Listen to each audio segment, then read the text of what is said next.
ശിക്ഷയില്ല. പ്രതികളുടെ പ്രായമടക്കം പരിഗണിച്ചിരിക്കുന്നു. കോളിളക്കമുണ്ടായ നടിയെ ആക്രമിച്ച കേസിൽ 20 വർഷം ശിക്ഷയിലേക്ക്. അത് പൾസർ സുനിക്കുള്ള ശിക്ഷ. ഒന്നാം പ്രതി പൾസർ സുനിക്ക് 20 വർഷം തടവ്. 20 വർഷം തടവാണ് പൾസർ സുനിക്ക് വിധിച്ചിരിക്കുന്നത്. ശ്യാം ദേവരാജ് നമുക്കൊപ്പം. ശ്യാം ദേവരാജ്, ഒന്നാം പ്രതി പൾസർ സുനിക്ക് പരമാവധി ശിക്ഷ 20 വർഷം ശിക്ഷ, 50,000 രൂപ പിഴ. അത് കൂട്ടബലാത്സംഗ കുറ്റത്തിന്. സെൻസേഷണൽ കേസ് എന്നാണ് കോടതി പറഞ്ഞത്. 20 വർഷം തടവ് ശിക്ഷയും 20 വർഷം ശിക്ഷ, ഒപ്പം 50,000 രൂപ വീതം പിഴ. അത് കൂട്ടബലാത്സംഗ കുറ്റത്തിന്. 6 പ്രതികൾക്കും 20 വർഷം തടവ്. 6 പ്രതികൾക്കും 20 വർഷം തടവ് വിധിച്ചിരിക്കുന്നു കോടതി.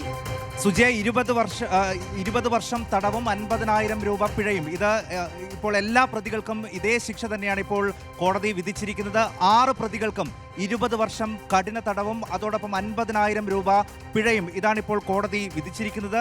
സെൻസേഷണൽ കേസായതുകൊണ്ട് കോടതിയെ സ്വാധീനിക്കാൻ കഴിയില്ല എന്ന് പറഞ്ഞ് അതോടൊപ്പം തന്നെ പ്രതികളുടെ പ്രായം കൂടി പരിഗണിക്കണം എന്ന് കോടതി വിധി പ്രസ്താവത്തിൽ പറയുന്നുണ്ട്. ക്രിമിനൽ ഗൂഢാലോചനയ്ക്കും 20 വർഷം ശിക്ഷ. അതാണ്, അതായത് മുഴുവൻ പ്രതികൾക്കും ഒരേ ശിക്ഷ തന്നെയാണ് ഇപ്പോൾ കോടതി നൽകിയിട്ടുള്ളത്. 6 പ്രതികൾക്കും 20 വർഷം തടവ്, അതോടൊപ്പം തന്നെ 50,000 രൂപ പിഴ. ഇതാണിപ്പോൾ കോടതി വിധിച്ചിരിക്കുന്നത്. ആ വിധി പ്രസ്താവമാണ് ഇപ്പോൾ കണ്ടത്.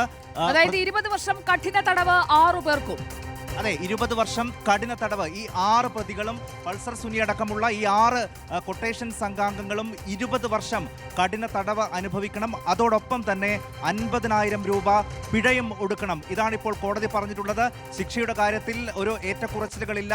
ഈ 6 പേരും ചെയ്തത്, ഈ ക്രൂരകൃത്യം ചെയ്ത 6 പേർക്കും ഒരേ രീതിയിൽ തന്നെയുള്ള ശിക്ഷയാണ് ഇപ്പോൾ കോടതി വിധിച്ചിരിക്കുന്നത്.